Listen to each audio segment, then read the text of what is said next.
about activist citizenship and why I said that being active is not enough. Of course, for me, it's easier to speak here. I could speak as an academic and therefore try to analyze what is happening and tell you what is my argument. I could also speak as a writer and be more emotional about it, put up some firm positions. I'll try just to illuminate this distinction between active and activist. And I hope that this contribution will help your discussions and your initiative, and see also help your reflection to understand where do you stand today as persons, as organizations, as initiatives in European political landscape. Every regime, be it democratic or undemocratic, be it liberal democratic, capitalist or state socialist, has a definition of active citizen. The question is, of course, what are the channels open for these active citizens? In socialism, there was a lot of talk about active citizens. To be an active citizen meant to be engaged in your commune, to be engaged in your trade union, to be engaged, especially in Yugoslavia, in your factory, in the system of self-management. It meant also to go to the elections, and occasionally we had elections as well. It certainly did not mean establishing parties that would ideologically go against the dominant or single party that in Yugoslavia was federalized. Why I'm mentioning Yugoslavia? Because it's a word that is not so mentioned these days in a country that used to be part of Yugoslavia, in a country that is now joining EU and trying to pretend that it's completely coming into something absolutely new. Croatians know something about what it means to be in a federation. They know something about collective presidents. They know something about making decisions by consensus. They know something about power struggles. They also experienced a big clash between North and South. They also experienced a huge economic crisis in the 80s. Croatians also know, and other Yugoslavs, about austerity measures. It was exactly the same term used in the 80s in the context of IMF austerity measures and the standby agreements that federal Yugoslavia signed with the IMF. There are some lessons there, and what lacked then was certainly solidarity, or people could not agree what solidarity truly means. Should we be solidary as citizens, as Yugoslavs, or should we be solidary only as citizens of our republic? Or should we be solidary only with those with whom we share ethno-cultural identity? You know what option won and what were the consequences of that. But as I said, Croatia is not a newcomer. It does behave as if never experienced something like this. And I find it regrettable also that many voices in the EU would easily put aside experience of federal Yugoslavia. I think that there are lessons to be learned there. But let's go back to the question of activist citizenship. Active, as I mentioned, are the formal citizens' activities. What it means to be active today? Go to elections every 4 years, set up an NGO, write a petition. Sometimes you can protest, but it has to be legitimate protest, which means that authorities have to tell you where to do it. In Britain we call it cattle demonstrations. Those are the things that are seen as active. Very often it's only reduced to elections, and you all know that how many people do vote and why they abstain from voting. Is it only because they are apolitical, or maybe something more dangerous, they don't have any faith in political elites, they don't have any faith in this multi-party system of representative democracy. And this is a big problem today in Europe, especially Europe, which is seen to be very far from citizens, very up there, very in the impressions that many citizens have that decisions being taken in these gray offices and totally unaware of what citizens really want. When you send troikas or Troika to Greece, what kind of message do you send to these people? That they should be punished? That it's okay to destroy the European country? Where is this solidarity, or European solidarity of which we were talking? We often talk, and we are talking here as well. Interestingly enough, of course, for us, coming from socialist countries, Troika has a meaning. Troika, apart from being a car with 3 horses, has been also a unit of secret police. When Troika comes to you, nothing good can come to you. When EU sends its Troika,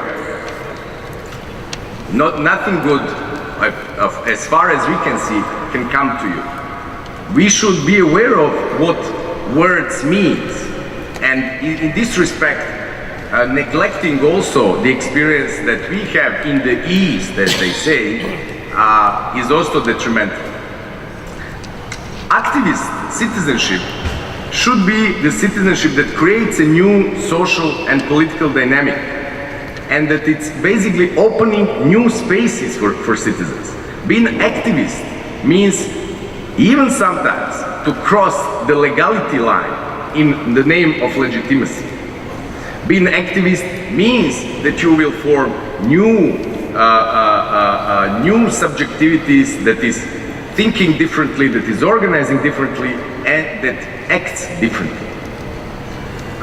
What do I mean when I say activist citizenship? I mean 3 things. I mean, on one hand, it could be just a protest, and we saw a lot of protests. More interesting for me as a scholar is when activist citizenship becomes critique, when it criticizes the current economic and social system or current political system. You know what this means today in Europe. Many millions protest against system that they see as unjust. They protest against democracy that they see as imperfect. A democratic system today in place that they see as imperfect, as non-democratic.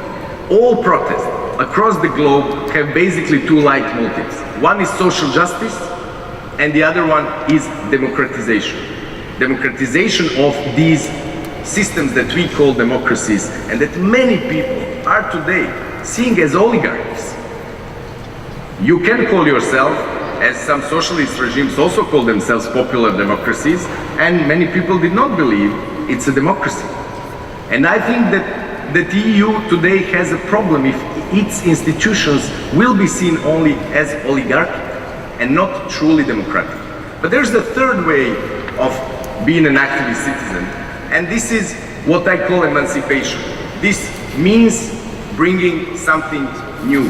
This means deepening citizens' involvement in politics and economy. What could be the examples of it? Certainly one word is dominating many protests from Madrid, but also to Croatia. It's horizontality. The way to democratize democracy as through horizontal inclusion, through bottom-up, through direct democratic methods that are not only limited to referenda. Very often in the current liberal democratic system, we see direct democracy only as a matter of referenda. Many from Taksim to Madrid, we see a lot of popular assemblies, to Syntagma as well. What is this telling us? That people want their voice to be heard, but not through representatives, that as far as they are also susceptible to be corrupted by power or by money. This is something that it's very important to bear in mind today in Europe, and when we do certain things, to know what we do. Is it just a formalized citizens' activity? Is it something expected basically by the elites? Or we create something new? And how courageous we are in trying to do that something new. However, let me also remind you that there are something that I would call negative examples of activist citizenship. Mohamed Bouazizi in Tunis self-immolated himself and sparked a revolution. You could call it an activist citizenship in a way that it negates itself as individual, but the message it sends by this, it certainly changes things.